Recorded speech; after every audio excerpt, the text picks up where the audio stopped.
کیا قرآن و سنت کے واضح حکم کے بعد بھی مسلک کے فیصلے کی ضرورت باقی رہتی ہے؟ اصل میں مسلک قرآن و سنت سے احکام کے استنباط کا نام ہے۔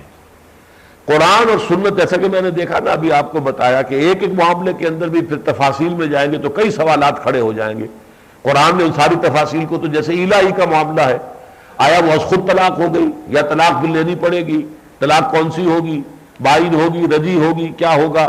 اب یہ سارے مسائل جو ہیں، اب ان مسائل پر پھر علماء نے، فقہاء نے اپنے اپنے طریقے پر گفتگو کی ہے، غور و فکر کیا ہے، قرآن کی حکمتوں کو سمجھا ہے۔ اس میں ظاہر بات ہے کہ اختلاف رائے ممکن ہے، اس سے وہ مسلک بن گئے۔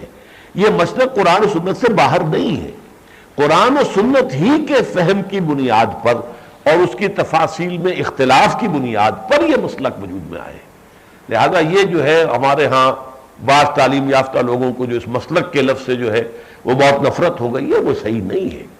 آج بھی ظاہر بات ہے، فرض کیجیے کوئی شخص میرے متعلق حسن ظن رکھتا ہے کہ یہ شخص قرآن اور سنت کا علم اچھا رکھتا ہے، وہ مجھ سے کوئی رائے پوچھتا ہے اور میں کوئی رائے دیتا ہوں، اس پر عمل کر لیتا۔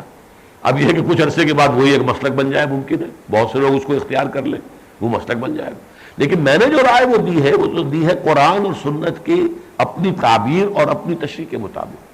تو اسی طرح امام ابو حنیفہ کہتے ہیں رحمۃ اللہ علیہ کہ اگر میری رائے کے خلاف تمہیں کوئی حدیث صحیح مل جائے تو میرے قول کو دیوار پر دے مارو۔